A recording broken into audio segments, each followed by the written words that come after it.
Merci encore une fois de nous renouveler votre fidélité. 81-85 pour participer à cette émission en SMS ou en appel. Plus tard, vous aurez la possibilité de vous adresser à notre invité de prestige, Dr Ousmane Kaba, économiste chevronné, président du PADES, qui est notre invité en ce mercredi. Vous le savez, le gouvernement guinéen se targue des bons résultats de sa gouvernance économique.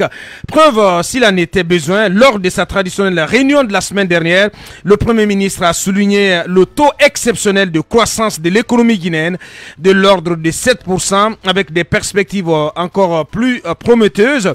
Dr Ibrahima Kassoulou Fofana a affirmé sans ambages qu'à date, il apparaît clairement que l'économie guinéenne, au regard de tous les indicateurs et agrégats, est l'une des plus performantes à l'échelle d'autres économies en Afrique et dans le monde, mentionnant de passage la part très importante du secteur minier qui aura permis dit-il, de limiter et contenir les effets négatifs de la crise sanitaire mondiale de la Covid-19. Abondant dans le même sens, le chef de l'État Alpha Condé a relevé que la Guinée est beaucoup moins endettée que la moyenne admise pour les États membres de la CEDEAO, alors que le seuil toléré est de 60%. Dans les pays de l'UMOA, la Guinée affiche un taux d'endettement global de 44% du PIB, sur lequel la dette extérieure représente 26% environ. Toutefois, l'arbre ne doit pas cacher la forêt. De nombreux défis dans le sens à assainir les écuries d'OGIAS demeurent, tels ceux liés à la commande publique, à la gestion des EPA et des EPIC, dont le président de la République vient d'ordonner l'audit systématique.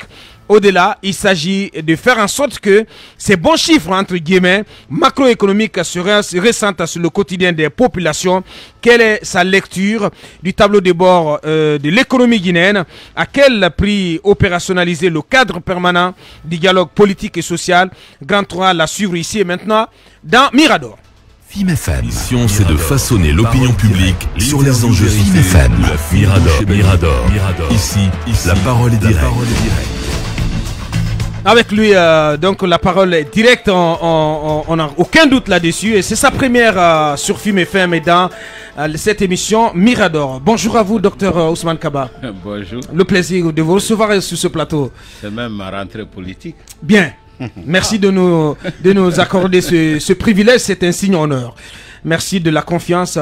Première question, Talibé Barry. Docteur Ousmane Kaba, l'actualité politique est davantage marquée par le choix de M. Fodé Bangoura pour diriger le cadre permanent de dialogue politique et social. D'abord, comment jugez-vous ce choix? Est-ce que c'est la bonne personne pour faire face aux défis qui interpellent ce cadre? D'abord, je voudrais vous remercier de m'avoir invité. Merci. Et vu la qualité des journalistes autour de cette table, je pense que c'est une très bonne chose. FIM-FM a envoyé beaucoup de fraîcheur. Merci. Sur la scène journalistique en Guinée. Donc, tous mes encouragements. Merci. Pour revenir à votre question sur l'actualité, d'abord je considère qu'il y a deux actualités. Il y a cette histoire, le dialogue en Guinée, mais il y a aussi le sommet de Paris qui pour moi est très important. Forcément, on va en parler. Alors pour ce qui concerne d'abord le choix de Fodé Bangoura, personnellement je pense que c'est une bonne personne. C'est quelqu'un de décent, qui est honnête et qui a une grande capacité administrative. Donc la question n'est pas là. La question, est-ce qu'il aura la chance de mener à bien le processus de dialogue? Cela dépend. En réalité, ça ne dépend pas trop de lui. Ça dépend des deux grandes forces en présence. D'un côté le gouvernement, de l'autre côté l'UFDG, qui est quand même, je rappelle, le parti d'opposition qui est en cause ici. Donc il est important que les deux partis mettent un peu d'eau dans leur vin. Si ces partis le font, je pense que le dialogue va avancer. C'est indispensable dans un pays. Il faut que les habitants d'un pays se mettent à table, communiquent et essaye d'aplanir les divergences. Mais comment arriver, comment aller à ces dialogues aujourd'hui? C'est toute la question dans un contexte où les principaux responsables aux dirigeants de l'UFDG sont embastillés. Le leader de ce parti est également sous cloche. Il est interdit de sortir du pays. C'est quand même des conditions, des situations qui ne favorisent pas un retour autour de la table. C'est exactement ce que je dis. Quand je dis qu'il faut améliorer les conditions de ce dialogue, c'est de cela qu'il s'agit. Il est quand même très difficile aujourd'hui d'amorcer le dialogue quand on sait que beaucoup de responsables de ce parti sont emprisonnés et que beaucoup de responsables sont interdits également de voyager. Donc c'est une situation très difficile. Dans ces conditions, comment commencer un dialogue? Je ne crois pas beaucoup. C'est pour cela qu'il faut que les deux parties mettent de l'eau dans leur vin. Ce n'est pas seulement la nomination de M. Fodé Bangoura qui va déclencher le dialogue immédiatement comme par un coup de fouet magique. Non, il faut que ces conditions soient favorables. Mais c'est le gouvernement, il est bien clair que c'est le gouvernement qui a l'initiative de l'action. Oui, mais docteur, est-ce que... Attendez, il est impératif. Je crois qu'on doit faire la politique par principe. Par principe, moi je ne peux pas être d'accord par l'embastillement des responsables politiques sans qu'il y ait de début de preuve, n'est-ce pas? Et là je dis même que le temps judiciaire doit être raccourci. C'est très important parce que ceux qui sont emprisonnés n'ont pas été pris parce qu'ils sont en train de dévaliser une banque. C'est parce qu'ils font de la politique. Donc par principe, nous devons être solidaires et nous ne devons pas accepter que la Guinée se transforme en grande prison à ciel ouvert.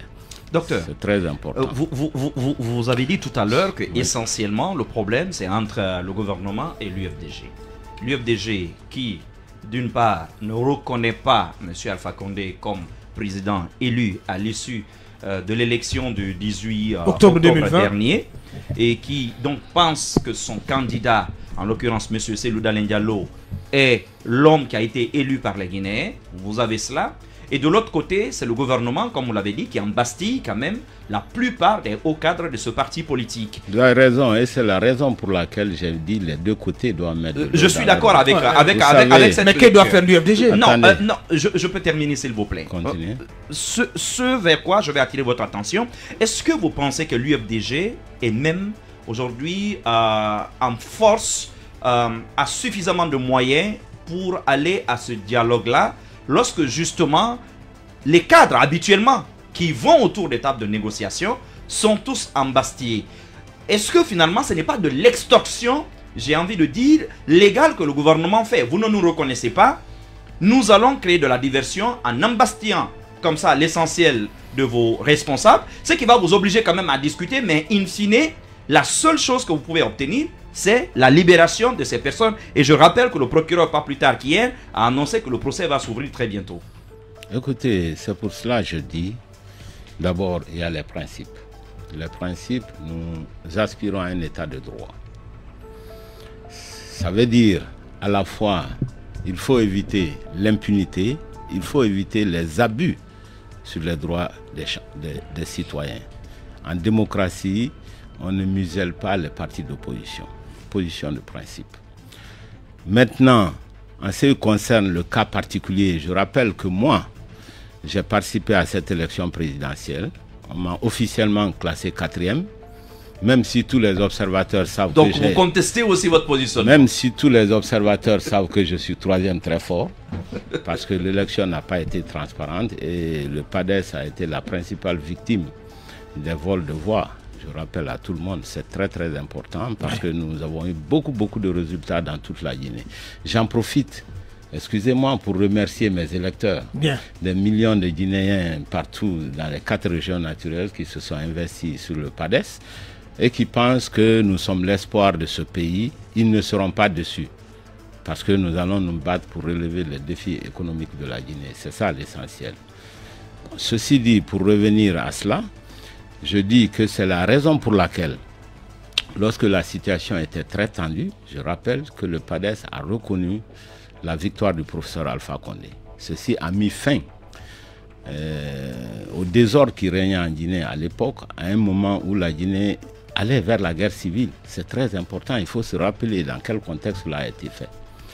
Lorsque je l'ai fait à l'époque avec les militants de ce parti, ce n'était pas pour donner un blanc-seing au gouvernement pour dire que tout s'est bien passé, c'était simplement pour éviter la violence généralisée et la guerre civile dans ce pays. Parce qu'à un moment donné, tous les acteurs politiques doivent privilégier la paix. C'est pourquoi nous avons reconnu l'élection du professeur Alpha Condé et c'est pourquoi nous avons même assisté à l'investiture pour apaiser la situation dans le pays. C'est extrêmement important. Sans être certain que c'est Alpha Condé qui l'avait emporté? Dès le premier tour. Non, qu'il l'avait emporté, oui, dès le premier tour, non. Je ne suis pas du tout certain que ça a été. Personne ne peut normalement, lorsque les élections sont... Et vous avez tout de même reconnu sa victoire. Attendez. Oui, mais docteur, lorsque les élections... Vous avez tout de même reconnu sa victoire. Mais c'est exactement ce que je suis en train de vous expliquer. C'est contradictoire. Non, vous n'écoutez pas. Non, mais si. Non, il a sacrifié son droit à la paix. Bien. Vous savez, je comprends bien. Vous savez, il y a une différence entre entendre et écouter. Non, le fait est que... la question que vous posez, c'est exactement ce que je viens de vous dire. Je vous dis ceci. Moi, je suis désolé qu'il y ait eu beaucoup de tripatouillage. Le PADES en a été la principale victime, plus que tous les autres partis en Guinée. Ceci dit, à cause de la menace de guerre civile en Guinée, nous avons reconnu le pouvoir du professeur Alpha Condé. Pour ma part, vous n'étiez pas obligé. Vous n'étiez pas obligé. Personne n'est obligé de faire quoi que ce soit. Mais pour ma part, vous n'êtes pas convaincu que X ou Y n'a pas gagné l'élection. Non. Personnellement, je ne le fais pas. Attendez. Je ne reconnais pas. Si vous voulez, je ne suis pas obligé. Si vous voulez que je vous dise exactement ce que je pense... Mais nous sommes en interview, attendez, docteur. je vais vous dire... Allez-y. Je dis le fond de ma pensée. Attendez, je pense que le professeur Alpha Condé a gagné. Mais je pense qu'il n'aurait jamais pu gagner d'un seul coup au premier tour. C'est de cela qu'il est question. Voilà. Donc, malgré cela, nous avons reconnu sa victoire. Vous direz que c'est contradictoire. Je dis oui, c'était pour la paix. Parce que n'oubliez pas que nous étions au bord de la guerre civile. Il ne faut jamais oublier ça. C'était à un moment... Vous avez le sentiment que c'était un hold-up, carrément. Absolument. Bon. Nous avons... Un hold-up que vous avez nous avons pris la bonne décision. Bien. Parce que cela a apaisé la Guinée. Rappelez-vous, c'est très bon de se battre. Mais arrivé à un moment, lorsque la paix et la fragilité de votre pays vous commandent de faire attention, de taire un peu vos ambitions personnelles pour privilégier l'harmonie dans le pays. Voilà pourquoi nous l'avons fait et je ne le regrette pas. Par contre, c'est très sage. Par contre, ça a été très sage de votre part. Allez-y, Yacoumba. Écoutez, Dr Kaba, c'est d'abord un enseignant. L'enseignant est toujours soucieux de la situation de la paix, j'en conviens avec lui, mais c'est aussi un enseignant parce que quand l'ordre juridique du pays a reconnu la victoire de quelqu'un, je ne vois pas pourquoi un scientifique devrait s'en opposer de manière à affecter la paix et la sécurité intérieure de l'État. Maintenant, ma préoccupation, docteur, c'est que oui, vous avez voulu apaiser la Guinée en reconnaissant la victoire du président Alpha Condé. Vous avez peut-être raison parce qu'on sait que le premier régime, rappelez-vous des années 70-76, 70 je n'étais pas né, mais 70-76 je l'ai lu, vous vous rappellerez de la crise qu'il y a eu, la violation des droits de l'homme. Rappelez-vous de 5 juillet 1985, vous m'excuserez, 4 juillet 1985, excusez-moi si je faisais des erreurs, je parle du coup Diarra, il y a eu des violations avérées des droits de l'homme. Rappelez-vous du 28 septembre 2009, il y a eu des violations des droits de l'homme. Rappelez-vous ces centaines de jeunes qui sont tombés de manière présumée sous les balles des forces de défense et de sécurité. Donc la violation des droits de l'homme continue et c'est pour ça, j'en conviens que vous avez raison d'accepter pour apaiser. Mais ma question, d'après ce contexte que je viens de planter là, est-ce qu'il est toujours raisonnable qu'on continue à appliquer la victoire, si vous voulez, la justice du plus fort? Je parle des détenus qui sont aujourd'hui, pour la plupart des politiques. Quelle est votre lecture d'une telle, disons, agression à l'évolution de la démocratie? Écoutez, quand je vous écoute sur l'histoire de ce pays, c'est une histoire ensanglantée, l'histoire de la Guinée. Il faut se le rappeler et c'est la vérité. Nous avons eu une succession de violences dans ce pays depuis très très longtemps. C'est un peu dû aussi à la naissance même de ce pays. C'est une naissance violente. Rappelez-vous, nous avions l'équipe de Ahmed Sékou Touré qui a arraché l'indépendance en face d'un homme comme De Gaulle qui n'était pas prêt à concéder la dignité aux Africains. Cela a créé beaucoup d'embargos dans ce pays. Malheureusement, les dirigeants de l'époque étaient des jeunes gens. Ils avaient entre 30 et 40 ans, pas d'expérience. Et ils se sont enfoncés dans d'abord le communisme, ensuite la violence qui a suivi. C'est cette page que vous rappelez, une page douloureuse pour tous les Guinéens. Ouais. C'est la raison pour laquelle il faut faire très très attention dans ce pays. Le jour où on aura une bonne gouvernance qui va réconcilier la Guinée avec son histoire, c'est de cela qu'il s'agit. Mais on ne peut pas réconcilier un pays avec son histoire sans dire la vérité historique. Il y a beaucoup de manipulations dans ce qui s'est passé dans ce pays. Tous les Guinéens ont souffert, à part égale, je dirais même.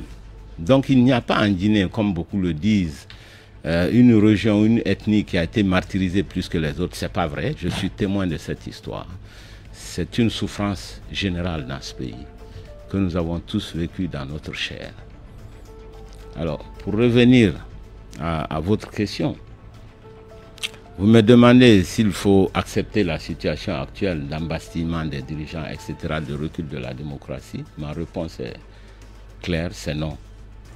Nous devons continuer à nous battre pour que nous puissions arriver à une situation où les droits de l'homme sont respectés, où ceux qui sont en prison savent pourquoi ils sont en prison. Et la situation d'aujourd'hui est relativement simple, les gens compliquent ce qui est simple. Si on prend des gens en leur reprochant de la violence, parce que violence il y a eu pendant les élections, hein. Il y a eu des trains qui ont été brûlés, etc. Il y a eu des morts d'hommes de part et d'autre, il y a eu violence. Mais si on arrête des gens pour de la violence, il faut les juger, établir les faits. Ceux qui sont coupables vont être condamnés, ceux qui ne sont pas coupables, qui sont des détenus politiques pour leur opinion, par définition, à ce moment-là, il faut les libérer. Mais on ne peut pas rester dans cette atmosphère de non-droit. Je pense que ce n'est à l'avantage de personne, ni de l'opposition, ni du gouvernement. Regardez un peu la pression que subit le gouvernement à l'heure actuelle et la Guinée avec. Bientôt, les financements vont se raréfier à cause de ça, de cette violence qui est faite. Donc, je pense qu'il faut trouver la solution. Mais je suis d'accord avec vous que l'initiative de la paix revient au gouvernement. Merci. Docteur Ousmane Kaba, président du PADES, notre invité dans Mirador sur Film FM. Mohamed Mara. Oui, on a l'impression d'ailleurs que ces arrestations n'ont concerné qu'un camp, ce qui amène quand même plus d'un observateur à s'interroger sur la volonté réelle de notre machine judiciaire à sanctionner les abus, les dérives, les atteintes à la dignité, mais aussi à la vie humaine qu'on a constaté en grand nombre dans notre pays. Parce que jusqu'à date, on n'a pas vu encore, ne serait-ce que un élément des forces de défense et de sécurité. Pourtant, il y a des centaines d'images aujourd'hui qui circulent sur les réseaux sociaux dans lesquelles on ne voit pas que des civils faire preuve d'exaction ou de mauvais comportement. Quelle est aujourd'hui votre lecture de l'interdiction d'ailleurs qui pèse aujourd'hui sur l'essentiel des responsables de l'UFDG, y compris ceux qui n'ont pas pour le moment été cités directement dans la procédure en cours? C'est exactement ce que je dis. Je dis que ça, ce n'est pas normal. Il faut motiver les interdictions, il faut motiver les emprisonnements. Quand je pense à des personnes comme mon neveu Ousmane Gawal, je pense que c'est des gens qui doivent être libérés. Si on a des choses à les reprocher, il faut le dire au cours d'un jugement, très clairement. Il faut éviter d'embastiller les opposants. Je dis que ce n'est pas du tout à l'avantage du pouvoir. Contrairement à ce que certaines personnes peuvent penser, ce n'est pas en le faisant qu'on renforce son pouvoir. Vous savez, à la suite d'une élection, ce qui se passe généralement, et c'est cela la règle politique, lorsque vous gagnez, même si c'est dans des conditions rocambolesques ou douteuses, votre devoir, c'est de rassembler les Guinéens. C'est d'apaiser le cœur parce que vous avez déjà le pouvoir. Mais c'est ce qu'a semblé faire cette approche. Le président Alpha Condé lors de son discours d'investiture. Vous étiez présent. Est-ce que vous avez cru à une main tendue franche? Non. À l'époque? Je ne parle pas de ce qui se dit, mais de ce qui se fait. Ouais. Vous savez, à notre âge, on est très peu sensible aux beaux discours. Et il faut toujours regarder les actes. Qu'est-ce que l'on fait? Est-ce qu'il y a eu main tendue du vainqueur? Je ne le pense pas. Parce qu'on ne peut pas avoir la main tendue et en même temps que des gens sont emprisonnés. Cela ne veut pas dire qu'il faut encourager l'impunité sur la violence qui s'est passée. Pas du tout. Mais simplement, il faut rapidement faire la part des choses et éviter l'amalgame. Voilà. Bien. Allez-y, Mamadou Ridalo. Alors, première question. Ce fameux cadre de dialogue permanent dont le secrétaire permanent a été nommé, je ne parle plus de l'UFDG parce qu'ils ont été clairs, ils n'iront pas, les conditions ne sont pas créées, ils s'en foutent. Mais est-ce que le PADES, lui, une fois que le cadre sera mis en place, une fois que les invitations seront envoyées, vous irez et que vous prendriez part à ce cadre de dialogue? Deuxièmement, l'interdiction au sujet de Cellou Dalein, lui, aujourd'hui, apparaît aux yeux de beaucoup comme une sorte de persécution personnelle. Qu'est-ce que vous pensez exactement de ça? Parce que la dernière fois qu'on lui a interdit de partir, c'était d'aller prendre part au colloque de Lomé sur l'éco, qui est une cause sous-régionale. Non, mais écoutez, je crois que... Sur une participation du PADES au cadre de dialogue? Je dirais oui. Vous irez? Oui, parce que ce sera un forum où nous pourrons défendre le cas des autres politiciens qui ont des problèmes. C'est cela. Sans préalable? Mais bien sûr. Vous ne posez aucun préalable? Nous n'avons pas besoin de poser des préalables. Ceux qui ont des préalables, c'est ceux qui sont embastillés. Oui. Et je crois qu'il faut être objectif. Oui. C'est cela. Et ce sera à nous de plaider leur cas pour dire que si on veut apaiser ce pays, pour dire que si on veut avoir un gouvernement qui puisse se faire entendre et en Guinée et à l'extérieur de la Guinée, il y a des choses qu'il ne faut pas faire. C'est tout aussi clair. Voilà. Donc, ce n'est pas un problème personnel. Ce n'est pas seulement monsieur Cellou seulement, mais c'est aussi Chérif Ba, c'est Gawal, c'est beaucoup d'autres personnes. Même pas eux seulement. Hein. Lui, au moins, ça fait 3-4 fois qu'on lui interdit de sortir. Écoutez, moi, je ne veux pas discuter des problèmes personnels, encore une fois. J'ai déjà répété que ce n'est pas normal de restreindre les libertés de qui que ce soit. Ce n'est pas normal d'emprisonner des hommes politiques. Et si c'est motivé, alors il faut mettre sur la table. Bien. Ceux qui sont auteurs de violence, on les met sur la table, on les juge et on se rend compte. Voilà ce que je dis. Allez-y, Mohamed. Il me semble qu'il y a quand même une petite contradiction, docteur. Vous semblez reconnaître que ces prisonniers sont d'abord des prisonniers politiques. En tout cas, ils sont embastillés, vous utilisez le terme embastillés, donc pour des faits politiques. Et puis de l'autre côté, vous semblez également réclamer l'accélération de la machine judiciaire. Finalement, qu'est-ce qui doit faire l'objet de débat au cours de ce forum qui va s'ouvrir? Si c'est la machine judiciaire qui doit continuer, en principe, ce n'est pas à un dialogue d'y mettre fin. Écoutez, je pense que vous pensez qu'on est contradictoire. Simplement, vous refusez de regarder les faits. Ce sont les faits qui sont là. Il y a eu des violences inouïes pendant cette élection. Un train a été déraillé.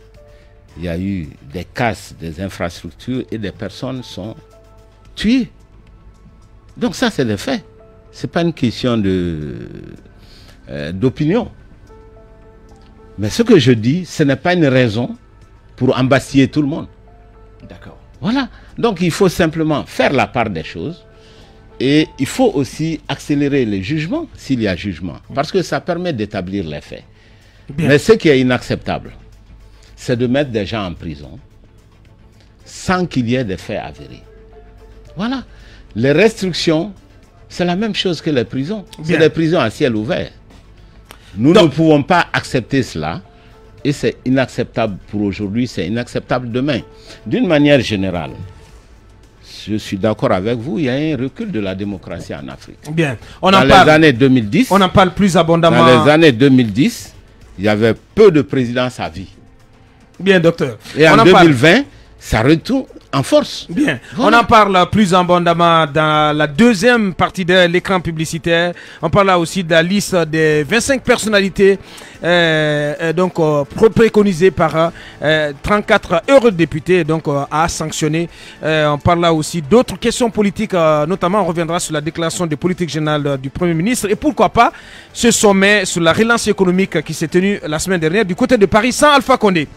Encore une heure à passer ensemble en compagnie de notre invité de prestige en ce mercredi sur Film FM et d'Amirador, Dr Ousmane Kaba, président du PADES. Avec lui, donc, nous continuons à faire le tour des questions en lien avec l'actualité sociopolitique et économique de la Guinée. On va renouer donc le fil de cette interview dans un court instant. Mais avant, vos réactions sur nos différentes plateformes et beaucoup plus sur la toile. Abdoulaziz Kaba qui dit... ceci et cet homme est un modèle dans tous les domaines. Je l'admire pour son patriotisme, son intelligence, sa sagesse pour la paix. Les Guinéens doivent se trouver pour parler de l'essentiel, c'est-à-dire le développement économique, social et politique. D'autres réactions également sur nos plateformes. Bonjour Mirador, d'après mes constats, Alpha Condé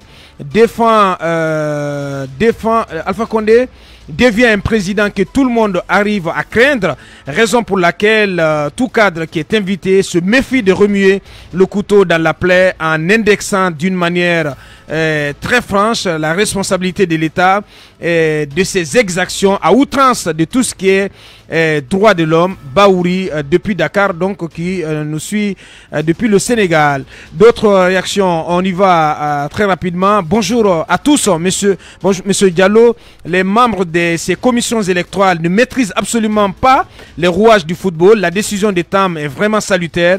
Moi, je ne cherche pas à savoir si ces acolytes sont d'accord ou pas. Les preuves palpables sont là et qui prouvent qu'ils doivent rendre le tablier. Ce qui est nécessaire pour sauver le football guinéen, c'est la recomposition de ces commissions électorales à travers les élections. Bien évidemment, de grâce, la FIFA est derrière nous. Bonjour, cet autre, c'est Bachérif. Bonjour, depuis le pays de Sa Majesté, la Reine Elisabeth. C'est avec fierté et intérêt que vous êtes suivis ici, car vous êtes l'aspiration de la jeunesse, bien que celle-ci est prise en otage par un clan politique et maintenant dont le poison s'est déversé sur le football par ce scandale à la feuille du foot. Cette autre réaction de Mohamed Braz. Bonjour à Bouakar et à tous les chroniqueurs de Mirador. Je souhaite une bonne émission à monsieur le président du PADES, l'économiste le plus qualifié en la matière. Bon retour sur les radars. Saïdou Salam qui dit quoi exactement? Bonjour à Bouakar et à toute l'équipe. Moi je me demande, est-ce que c'est possible un dialogue pour sortir la Guinée de cette crise sans l'UFDG? Saïdou Lelouma depuis Angola qui nous envoie ce message.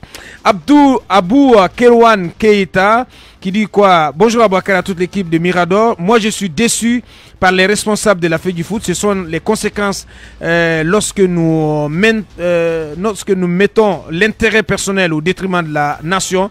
Le football guinéen est pourri et détruit à cause de ces amateurs qui ne visent que l'argent et comment rendre leur famille riche. C'est triste et amer.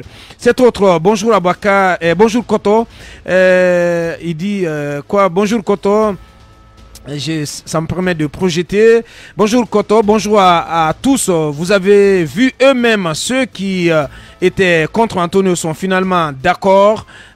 Seulement en Guinée, les gens ne connaissent pas leurs biens.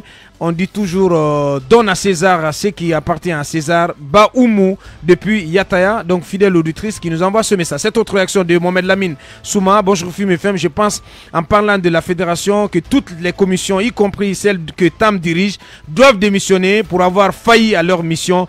Et n'oubliez pas que le comité de normalisation a été dirigé par Tam, plutôt par Mohamed Lamine Nabé. Tam en était membre dans les temps, et ce comité est à la base des textes qui posent problème aujourd'hui. Donc à chacun de se remettre en cause, et il est temps de mettre en place de nouvelles commissions. Merci et bonne journée. Beaucoup de réactions, notamment concernant la prestation du Dr Ousmane Kaba. Oui, on en prend d'Alouta. Cette émission, cette réaction, la dernière, on va y arriver. Bonjour Titi, c'est pas la bonne réaction, cette réaction, la dernière. Bonjour Titi à toute l'équipe de la grande maison. Dites à Ousmane Kaba du PADES que ce qu'il a accepté en 2020 au nom de la paix, c'est ce que l'UFDG a fait en 2010 et en 2015. Mais on ne peut pas continuer à accepter de faux résultats au nom de la paix de façon éternelle. Il faut que la loi soit respectée comme dans les autres pays. C'est Amadou Mokhtar Marli Diallo depuis Dakar. La suite.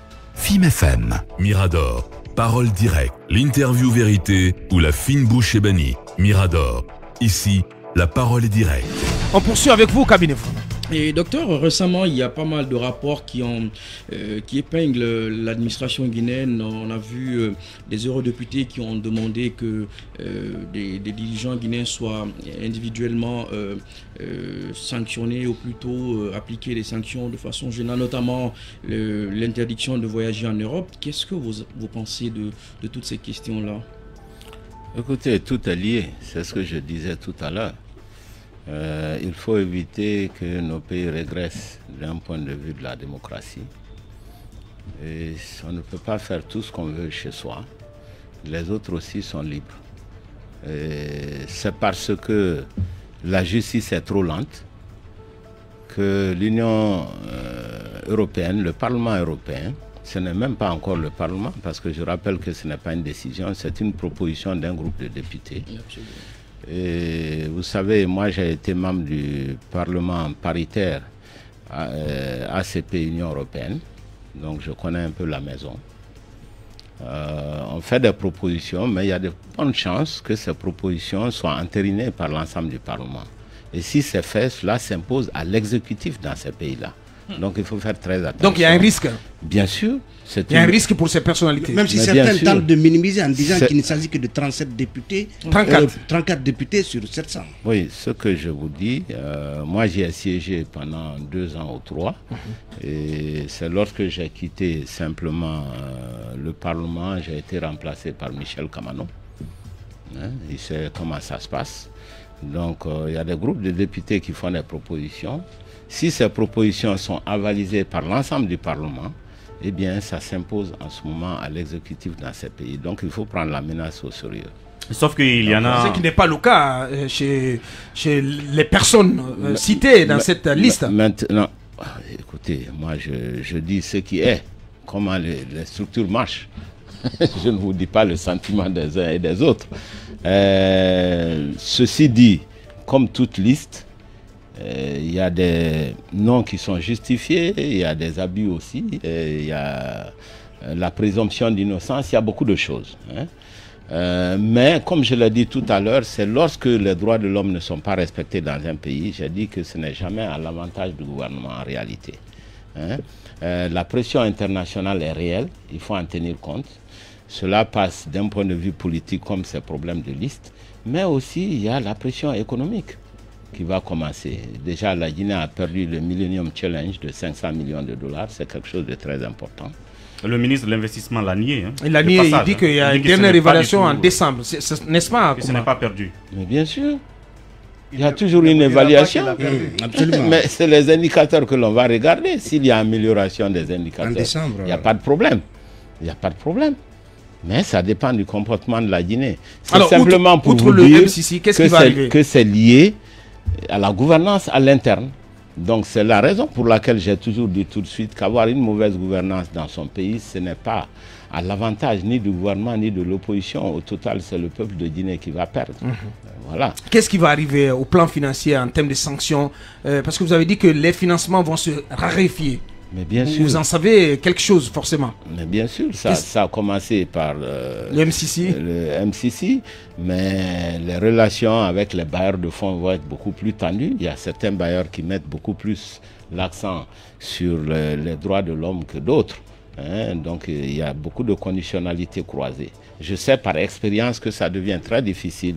Les délégations dans les pays où les droits de l'homme ne sont pas respectés, ça devient toujours très difficile de faire des négociations au niveau international. Même s'il y a la Chine qui s'en fout. La Chine, la Russie et même la Turquie. Et la Chine aujourd'hui, la première puissance financière. Elle donne plus d'argent que l'Europe, la France et autres unis qui promeuvent plutôt la démocratie ou qui conditionnent les financements à l'état de la démocratie. Sauf que la Chine utilise des instruments européens ou anglo-saxons. Vous savez, ce n'est pas aussi simple que vous le dites.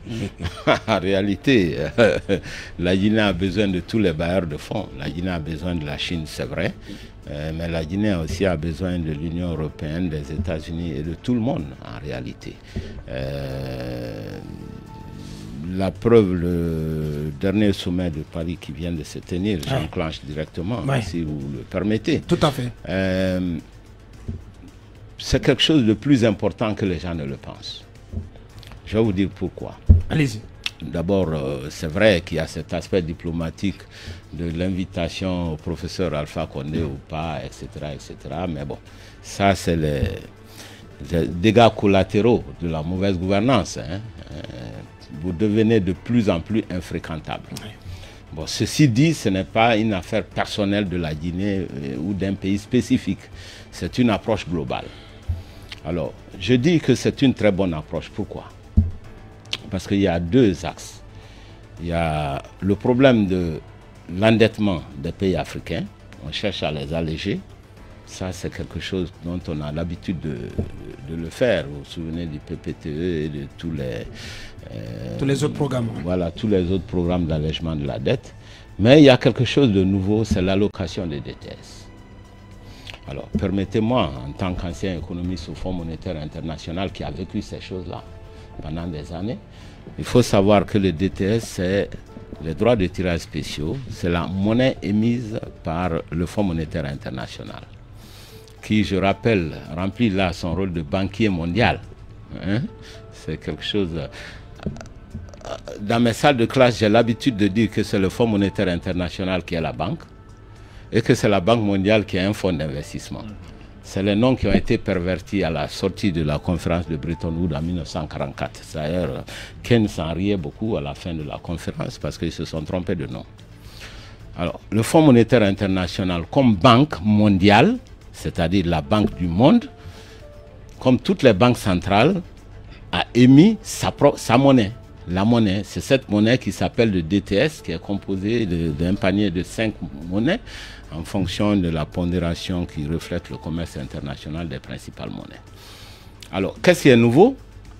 C'est que lorsqu'il y a la planche à billets, c'est vrai au niveau d'un pays comme au niveau du monde, vous pouvez gagner de l'argent sans que quelqu'un d'autre ne paye tout de suite. D'accord? Aujourd'hui, on veut émettre 650 milliards de DTS, c'est beaucoup d'argent. Dans cela, l'Afrique, c'est quoi? C'est juste 34 milliards. Mais il y a une idée géniale qui consiste à dire, eh bien, faisons le tour de table pour ces pays. Je rappelle que les émissions de DTS, comme tous les financements du Fonds monétaire, c'est en fonction des quotes-parts de chaque pays. Les quotes-parts sont en fonction du PIB, de la richesse de chacun des pays.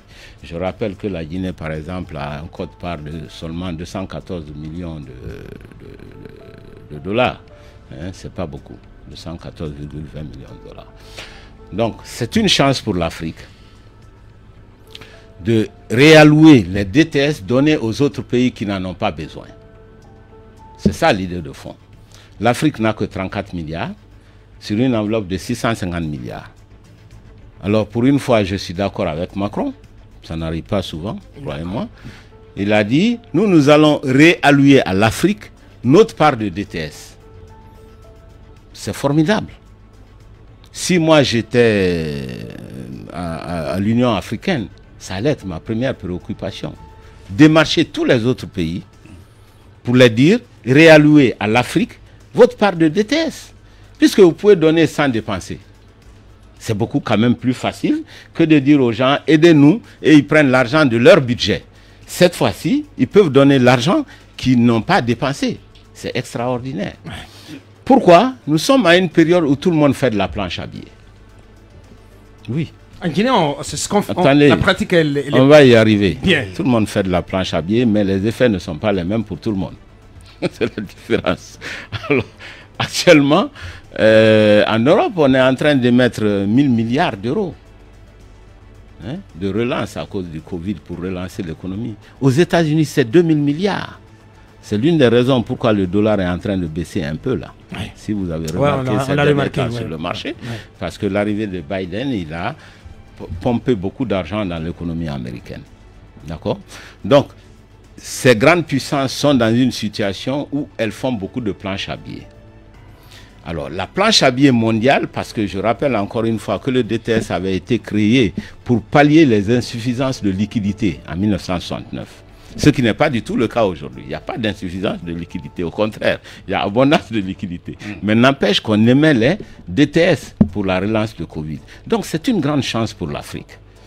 Si aujourd'hui, tous les dirigeants africains, ensemble, l'Union africaine, faisaient le tour des grandes puissances pour dire à la Chine, à la Turquie et à tous ces pays qui viennent nous pomper nos matières premières, renoncez à vos DTS, donnez à l'Afrique. Ça ne vous coûte rien du tout. Ça ne vient pas de votre budget. C'est une formidable chance. C'est un grand rendez-vous que la Guinée a manqué. Le rendez-vous de Paris. Non, permettez, ce n'est pas une question guinéenne là. Hein? Ce n'est pas très important que la Guinée y soit ou pas. Ce qui est important, c'est qu'on dise à l'Union africaine, aux dirigeants africains, c'est le moment de prendre votre bâton de pèlerin, d'aller voir tous ces pays pour qu'ils mettent une partie de leur allocation à la disposition de l'Afrique. C'est plus facile que de leur dire de prendre dans leur budget. Donc c'est une opportunité formidable. L'impact sur l'endettement du continent? Non, mais l'endettement n'est pas... C'est pas ça le gros problème. Le gros problème ici, comment avoir de l'argent pour redémarrer son économie. Aujourd'hui, au niveau des DTS, l'Afrique n'a que 34 milliards. Ce que j'essaie de vous dire, c'est que c'est une opportunité pour les dirigeants africains, collectivement, d'aller prendre les DTS des autres grands pays qui n'en ont pas besoin. Et ces pays, ça leur coûte moins cher. Il y a un problème de leadership pourtant là, qui va se poser. Absolument. Voilà. Absolument. C'est pourquoi je suggère ça et je vais écrire à l'Union africaine pour leur dire c'est le moment, ou jamais, où il faut se lever pour aller s'approprier ces DTS qui sont alloués à ces grandes puissances. C'est une chance formidable pour l'Afrique. Parce que si nous avons plus de 100 milliards déjà, c'est important pour l'Afrique et ça permet de démarrer notre machine. C'est la raison pour laquelle je voulais le dire, parce que les gens ne voient pas l'opportunité qui s'offre à l'Afrique, parce que les gens ne connaissent pas tout à fait ces mécanismes-là. Eh bien, pour simplifier, le Fonds monétaire fait de la planche à billets en faveur des pays qui pourtant n'en ont pas souvent besoin, parce qu'eux-mêmes font leur planche à billets. C'est le moment pour l'Afrique d'aller récupérer cet argent en posant clairement le problème à tous ces grands pays qui viennent nous prendre nos matières premières. Quelle est la partition, docteur, avant de passer, que la Guinée, bien qu'étant absente au sommet de Paris, pourrait jouer dans le cadre du leadership africain pour aller chercher vous encourager pour aller chercher ces DTS? Je suis d'accord avec vous parce qu'il se trouve aujourd'hui que la Guinée a de très bonnes relations avec la Chine, avec la Turquie, avec l'Union soviétique, avec la Russie, excusez-moi, l'Union soviétique depuis très longtemps, avec la Russie. Eh bien, je recommanderais vivement au professeur Alpha Condé de prendre le leadership des DTS. C'est une proposition que je fais au gouvernement parce que tout le temps on nous dit vous critiquez, vous ne proposez. J'espère bien que vous allez lui écrire aussi parce que vous avez dit que vous allez écrire à l'Union africaine. Absolument. Bien, allez-y. Je me permettrai d'écrire au président de la République de Guinée et à l'Union africaine pour que l'Afrique prenne cette initiative d'aller chercher les DTS au niveau du monde pour envoyer en Afrique. C'est un financement qui fait moins mal. Docteur Ousmane Kaba, président du PADES, notre invité. Allez-y, Akoumba. Oui, docteur, je voudrais solliciter de vos explications et à ce que vous partagiez votre expérience sur un fait. Donc j'ai deux petites questions qui ne se retrouvent pas pratiquement sur le même palier. Ma première question, c'est qu'on a parlé de cette liste des 25. J'ai consulté les données de l'Union européenne. J'ai vu qu'après les événements de 2008, votre nom y était. Je voulais savoir quelle a été votre expérience, le fait de se retrouver sur une liste et comment est-ce que vous vous êtes battu pour que votre nom ne soit pas sur la liste finale, parce que finalement c'est 5 personnes qui avaient été retenues comme étant sanctionnées. J'aimerais bien avoir votre expérience là-dessus. Non, ensuite, oui? Je vais juste répondre ça pour ne pas que les questions s'entassent. Vous D'accord. savez, moi j'aime répondre à toutes les questions qu'on me pose. C'est vrai, vous avez raison à l'époque, parce que vous vous souvenez que j'avais été auditeur au temps du président Dadis. Effectivement. Et je n'étais pas seul, j'étais avec M. Cham et... Wan. Hein? Un certain Wan, je Monsieur crois. Oui, Han. Habib Han. Et mon ami... Vous avez raison. Vous avez été inscrit au nom du comité d'audit et de surveillance des voilà, secteurs c'est en stratégiques ce moment de l'État. Et d'ailleurs, c'était une manipulation. L'Union européenne s'est vite rendue compte, ils ont enlevé nos noms parce que nous étions des auditeurs. Ce n'est pas les voleurs qu'on avait sanctionnés, mais plutôt les auditeurs. Donc c'était une erreur. Mais c'est plutôt les Nations Unies qui ont sollicité qu'on enlève votre nom, parce que les Nations Unies ont établi un rapport tout en ressortant les noms de ceux qui étaient impliqués. Mais ma deuxième question, ou peut-être même, permets-moi un mot, c'est que la nouvelle liste de 25 ne sera pas soumise au même régime de sanctions que celle de 2010 par exemple. La nouvelle liste des 25, si elle était validée par le Parlement européen, sera soumise à la loi Magnitsky européenne, je précise, parce qu'il y a 2 lois Magnitsky. Et cette loi Magnitsky-là, elle prévoit non seulement le gel des avoirs, l'interdiction des séjours, mais l'interdiction de relations commercial avec un citoyen ou un ressortissant de l'Union européenne. Maintenant, ma question sur le secteur économique, docteur. Je suis d'accord avec vous que le Fonds monétaire, c'est le prêteur de dernier recours et que parfois, il y a des fonctionnements de cette institution qui n'est pas apprécié de la même manière par tout le monde. Mais je voudrais aussi faire noter que les dettes, il s'agit de les prêter. Selon les conclusions de la réunion de Paris, il s'agit de les prêter à des pays africains pour que ces pays-là puissent financer un certain nombre de secteurs. Et c'est là où je vais vous poser la question, parce que la déclaration finale de Paris a demandé expressément qu'il y ait un soutien spécifique à l'éducation. Et je me rappelle qu'en Guinée, il y avait eu un rapport sur le secteur de l'éducation qui avait prévu qu'on fasse l'extension des institutions d'enseignement privé. C'est toujours le secteur économique. Quelle est votre lecture? Écoutez, la question que vous posez est essentielle, parce qu'il y a d'un côté emprunter de l'argent et de l'autre côté l'utiliser dans le bon sens. Oui. Hein? On peut bien emprunter de l'argent. Si on gaspille cet argent ou on ne met pas l'argent dans les secteurs porteurs de croissance, dans les secteurs qui préparent l'avenir, cet argent ne servira à rien, comme ça a été le cas pendant plusieurs années dans le passé. L'Afrique n'est pas réputée comme bon utilisateur de l'argent emprunté. L'éducation est d'une importance capitale, parce que simplement c'est les hommes qu'on prépare et c'est les hommes qui produisent, c'est les hommes qui vivent. Un pays qui ne met pas beaucoup d'argent dans l'éducation ne prépare pas bien son avenir. Malheureusement, la Guinée est un pays qui ne met pas beaucoup d'argent dans l'éducation. En termes de proportion, c'est quelque chose que j'ai toujours dénoncé. On est autour de 11 à 13% récemment, mais c'est très peu. Les pays comparables à la Guinée font 35 à 40%. Le Sénégal, etc., c'est ce qu'ils font. Et c'est pour ça maintenant les Sénégalais ont de plus grands cadres, de meilleurs cadres que nous, plus nombreux dans tous les secteurs de la nation et à l'international. Donc c'est un travail de longue haleine. Évidemment, il faut que le gouvernement change son fusil d'épaule.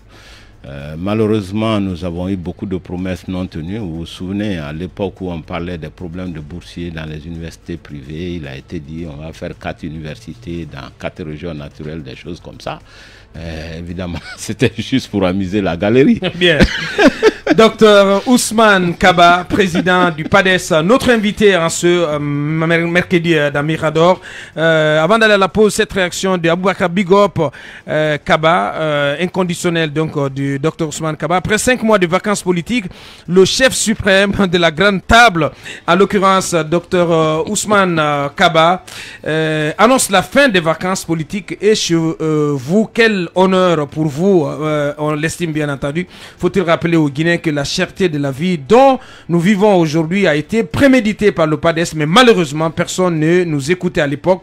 Il y a une inflation créée et soutenue par ce système corrompu afin de profiter sur le dos du peuple. C'est dommage.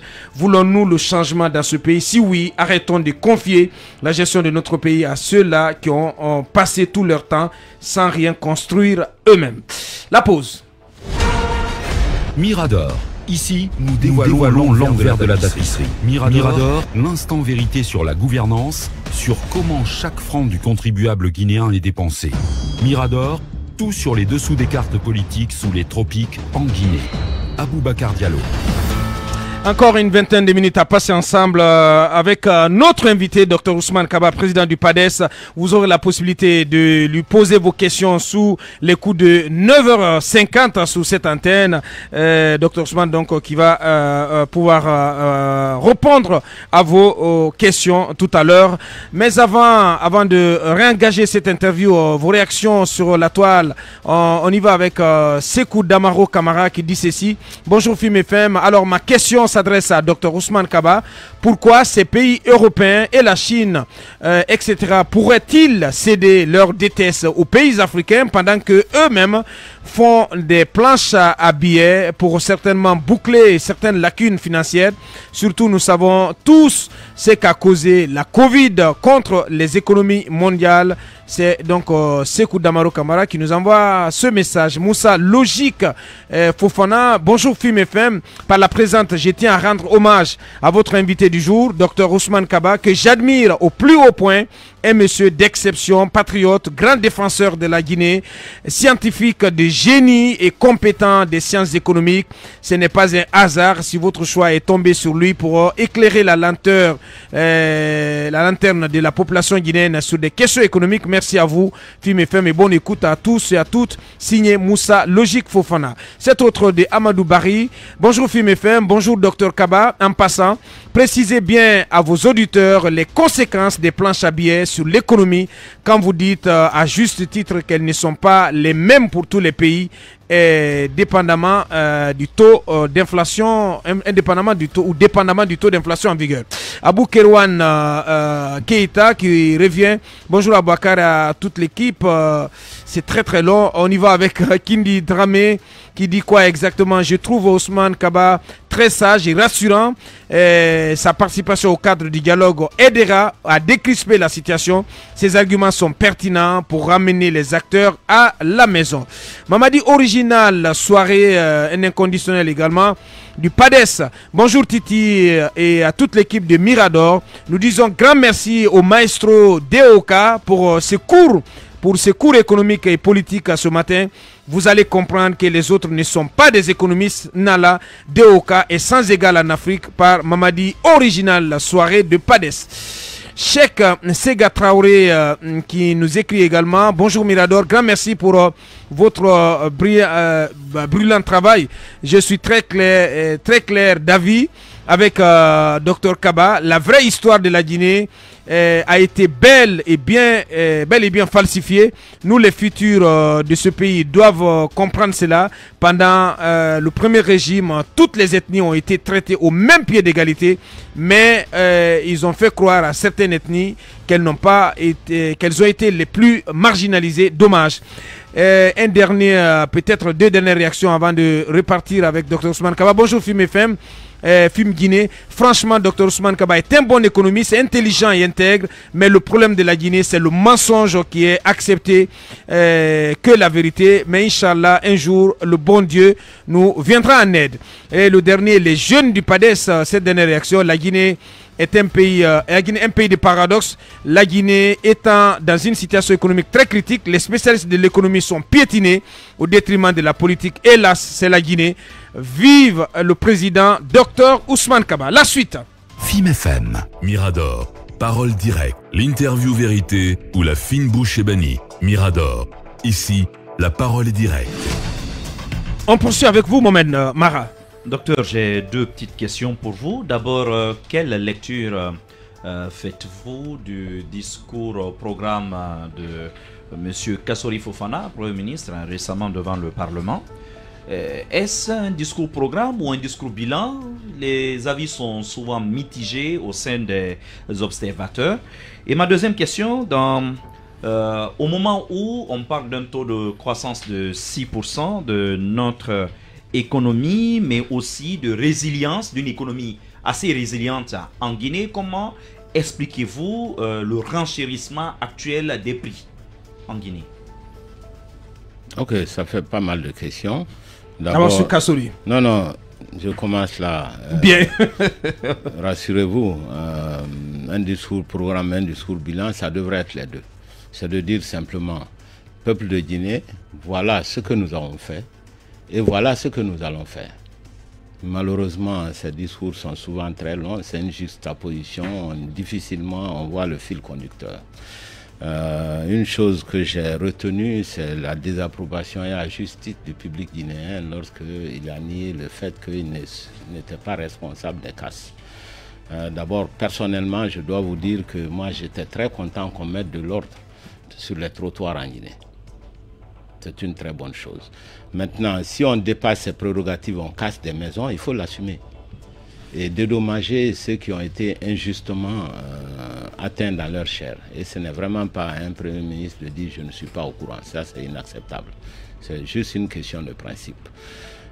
L'autre aspect de la question, c'est la question purement économique, où vous avez parlé d'un taux de croissance. Voilà, le taux de croissance de 6%, c'est vrai. Alors, la Guinée est un pays qui a eu récemment des bons taux de croissance. Parce qu'on est à 5%, à 6%, même à 7%. D'ailleurs, elle va fléchir un peu les années à partir de 2021-2022. Je vais vous dire pourquoi. Mais pour comprendre la croissance guinéenne, il faut scinder l'économie en deux. Tu as le secteur minier et le secteur non minier. C'est ce que nous faisions lorsque j'étais économiste au Fonds monétaire pour tous les pays miniers. On fait toujours la part des choses. En Guinée, le secteur minier a énormément cru, parfois jusqu'à 18%. Le reste de l'économie n'a pas cru.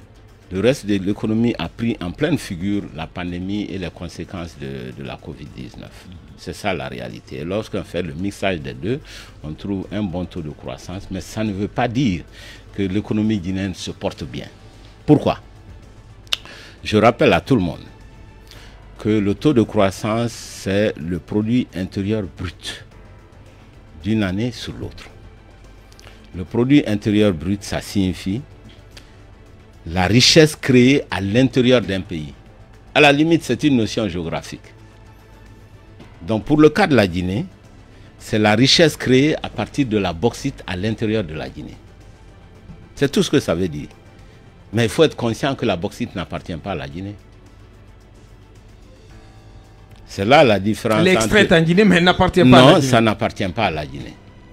Voilà. Donc une richesse peut être créée chez toi. Expliquez aux Guinéens.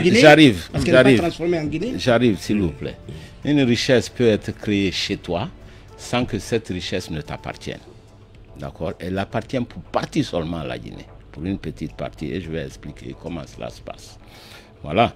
Donc, le PIB, c'est ça. Si on veut avoir réellement panier de la ménagère, comme le pouvoir d'achat, comme vous le dites souvent, ce n'est pas avec le PIB, c'est avec le PNB, produit national brut, qui appartient aux nationaux guinéens. Là, vous allez sentir directement. Maintenant, question. La Guinée a une bonne croissance en termes de production de la bauxite. C'est une croissance bauxitique essentiellement, rien d'autre. N'est-ce pas? Comment cela se transmet dans le panier de la ménagère? C'est toute la question. Ou dans le pouvoir d'achat. Ça se fait de trois manières. D'accord? Premièrement, les droits et taxes payés à l'État.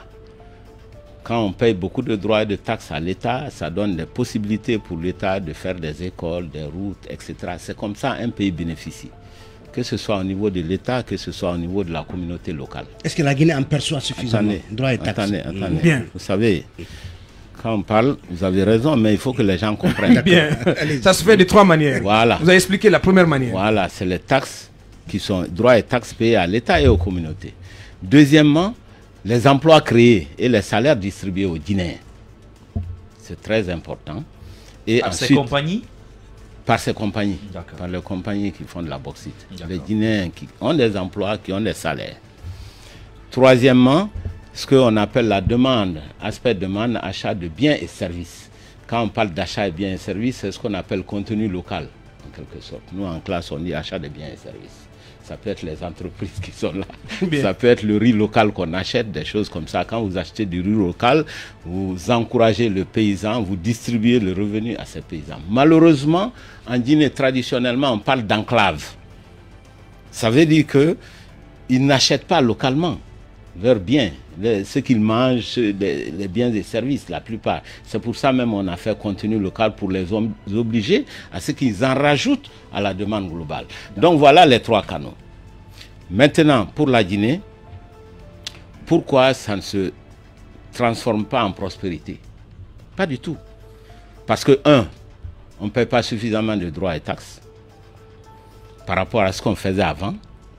Je rappelle que la Guinée, avec seulement 15 à 20 millions de tonnes de bauxite, avait bon à mal à 150 millions de dollars.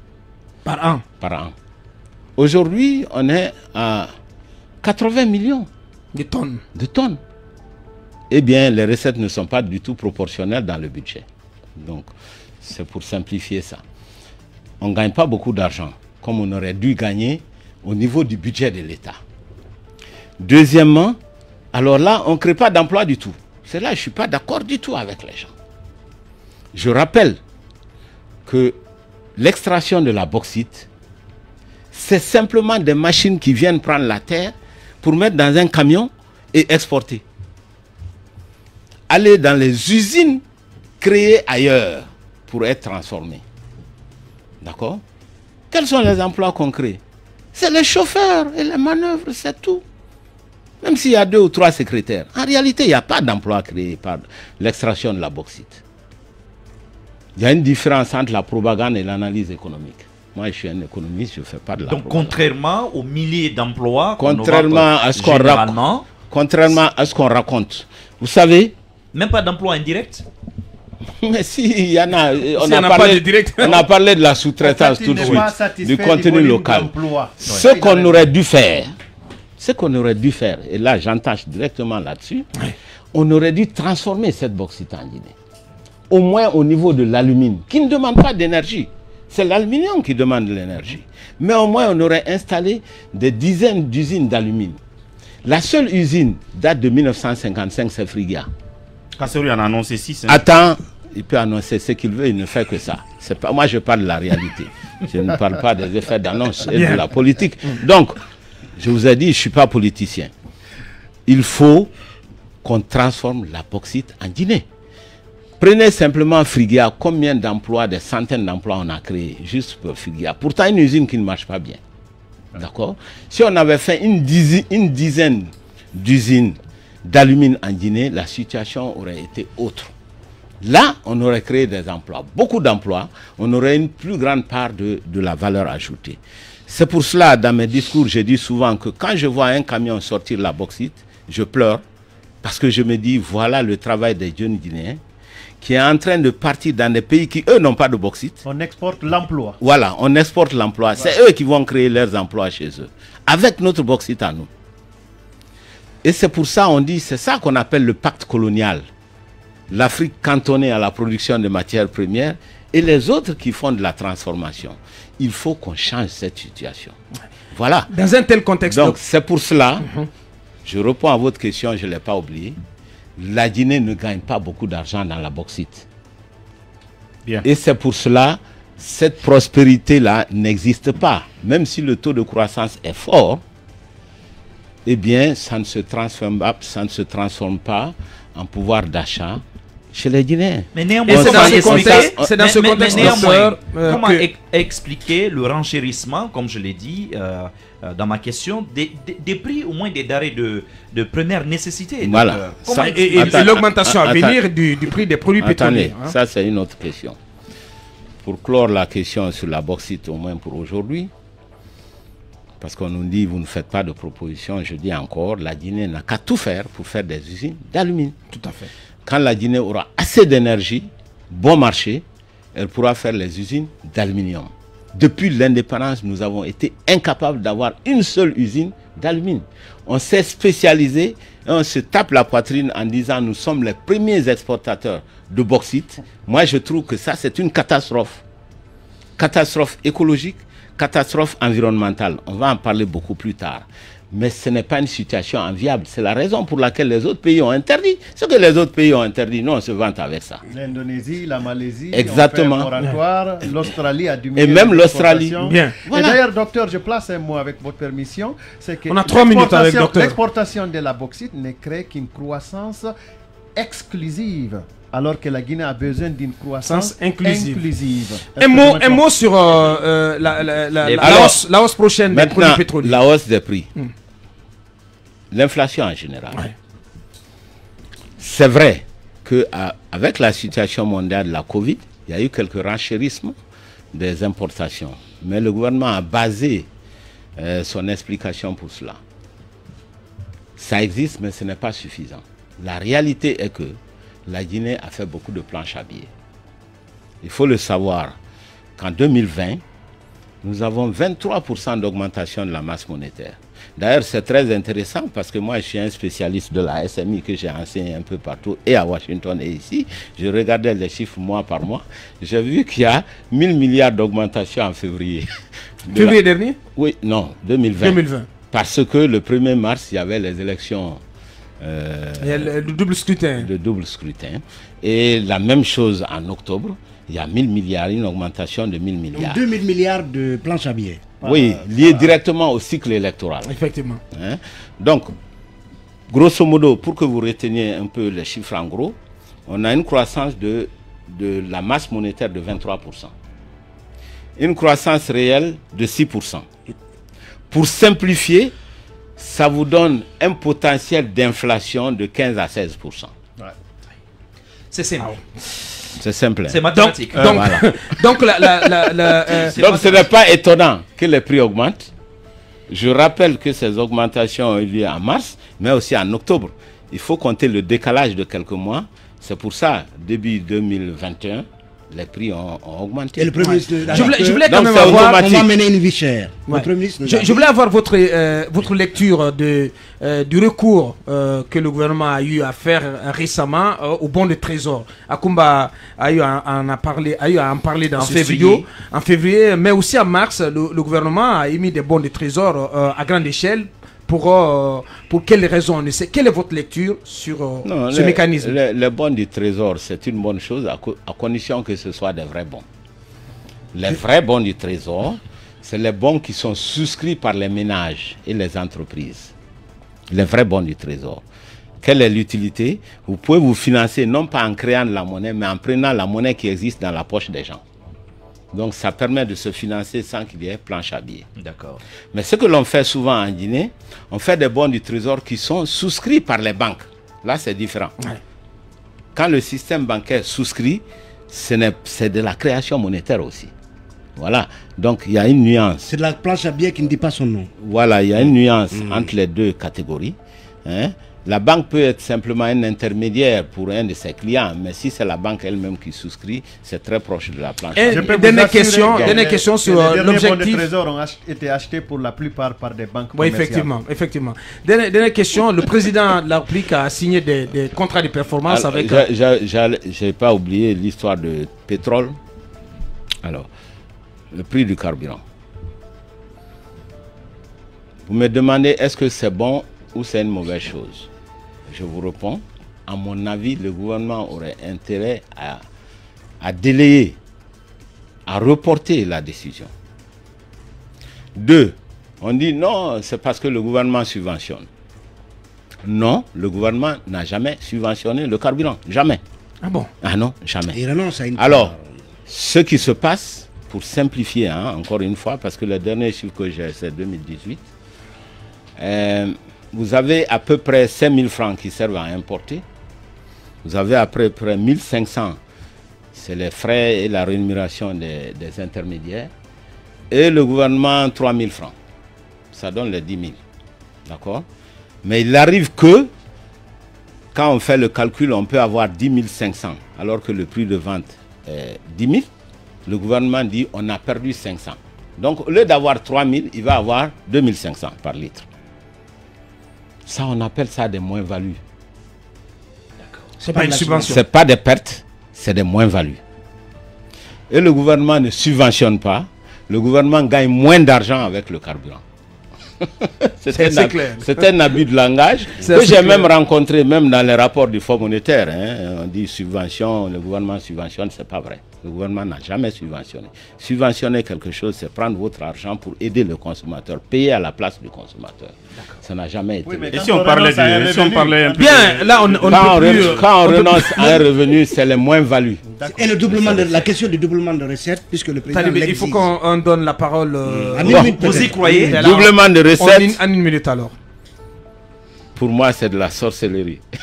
Il ne manquait plus que ça.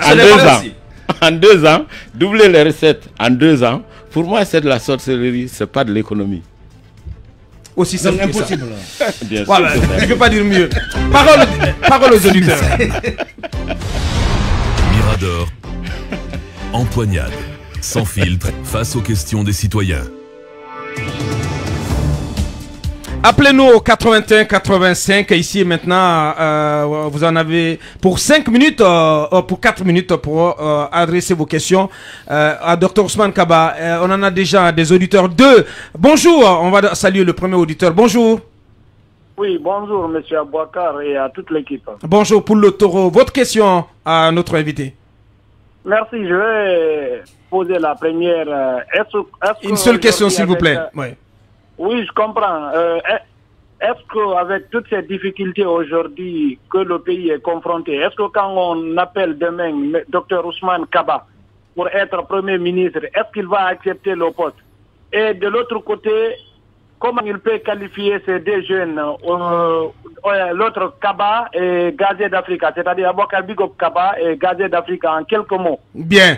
On va prendre les questions de l'autre, il n'est plus là. Vous répondez à ces 2 questions d'abord, docteur. Je n'ai pas compris. L'histoire de Premier ministre, vraiment, je suis fatigué de ça. D'abord, il se dit que vous étiez intéressé à un moment donné. Non, à l'époque, ce n'est pas moi qui ai demandé d'être Premier ministre. Simplement, il y a eu un sondage professionnel qui a indiqué que le choix des Guinéens, c'est que Dr Kaba soit Premier ministre. D'ailleurs, ça m'avait étonné, mais à la réflexion, j'ai compris pourquoi. Parce que les Guinéens, ils en ont marre de la misère. Ils se disent qu'à défaut de changer la tête, si on a un bon économiste, ils auront leur route, l'eau, l'électricité. Vous n'avez jamais démarché pour être? Non, jamais. Kassori n'est pas un bon économiste. Jamais. Donc, voilà. Donc, c'est ce que je pense. C'est comme ça que j'ai expliqué le phénomène. Bien. Où tous les Guinéens ont dit il faut absolument ceci. Mais moi, je n'ai rien demandé à qui que ce soit. Par contre, j'avais déjà refusé d'être ministre des Finances parce que les conditions posées ne me convenaient pas. Dans l'actuel gouvernement. Ça, c'était avant. Voilà, à l'arrivée de Kassori, bien entendu. Un mot sur deux de vos inconditionnels. C'est des problèmes personnels, c'est des jeunes gens dynamiques. Qu'est-ce que vous voulez que je dise? Bien. On va prendre cet autre auditeur. Bonjour. Oui, bonjour M. Diallo. Bonjour à vous. Ali Konsoba, si je reconnais la voix. L'enfant de Dingraï. L'enfant de Dingraï. Votre question à notre invité. Merci, moi je salue votre invité. Moi je le demande, est-ce que le problème de la Guinée, ce n'est pas les politiciens guinéens? Merci. Bien. Bien sûr, je rappelle à tout le monde que les hommes politiques, c'est eux qui décident dans tous les secteurs. J'ai l'habitude de dire que ce n'est pas le médecin qui décide l'hôpital, c'est l'homme politique. Ce n'est pas le footballeur qui décide le football, c'est l'homme politique. Hein? Bien. Et il décide dans tous les sens. Donc le destin d'un pays dépend de la qualité de l'élite politique, essentiellement. Un dernier auditeur, un avant-dernier auditeur. Bonjour. Bonjour Abouakar. Bonjour à vous. Mamadou Chérif Diallo depuis Matoto. Monsieur Mamadou Chérif Diallo, votre question? Ma question est que, est-ce que c'est, je me souviens, M. Abouakar, en 2000, dans les années 2002-2003, le 5 000 francs CFA s'est censé à 10 500 ou à 10 000 francs guinéens. Et le 100 $ s'est censé à 190 000 francs guinéens. Est-ce que c'est possible que l'économie guinéenne revienne à ce niveau? Si oui, qu'est-ce qu'il faut faire? Comment y arriver? On revient à cette étape. Comment y arriver? Merci vraiment. Allez-y. Écoutez, Docteur. Les questions de monnaie sont des questions parfois complexes, mais qu'on peut simplifier. La Guinée a sa propre monnaie. Nous sommes souverains. C'est ce qu'on dit. Encore que la souveraineté monétaire, on met en griffe. Le désavantage des pays dits souverains en monnaie, c'est que la Banque centrale n'est pas indépendante. Donc généralement, les pays souverains créent beaucoup d'argent pour satisfaire le gouvernement. C'est pourquoi la monnaie perd de sa valeur. Au départ, il y a un franc guinéen était égal à un franc CFA. Pourquoi maintenant ça fait près de 18 pratiquement contre un franc? Un franc CFA va jusqu'à 18 francs guinéens. Parce que vous pouvez comprendre cette histoire si vous voyez l'évolution des agrégats. Par contre, les pays dits non souverains qui sont dans la zone CFA, ils ne sont peut-être pas souverains dans leur politique monétaire, mais leur banque centrale est indépendante. Aucun chef d'État, lui seul, ne peut créer de l'argent. Alors, pour simplifier...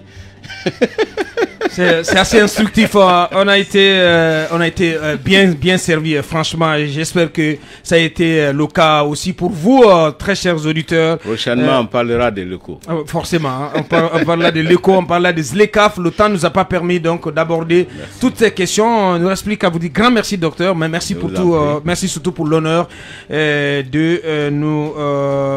venu chez nous à l'occasion donc de votre rentrée politique. Merci à tous les chroniqueurs. Grand merci aussi à l'équipe de réalisation sous la conduite de Alpha Diaouné, Ibrahim Babin, Khalil Lawada. Merci à vous auditeurs. Restez sous Film FM. Les programmes continuent. Derrière nous, c'est la rédaction avec le grand virage. Film FM. Mirador. La grande messe de l'investigation journalistique, la plus grande tribune politique de la Guinée. Avec Aboubacar Diallo, Talibé Bari, Mohamed Mara, Mamadou Ouri Diallo, Akoumba Diallo, Kabinet Fofana, Mamadou Diambalde. Mirador, la grande messe de l'investigation journalistique,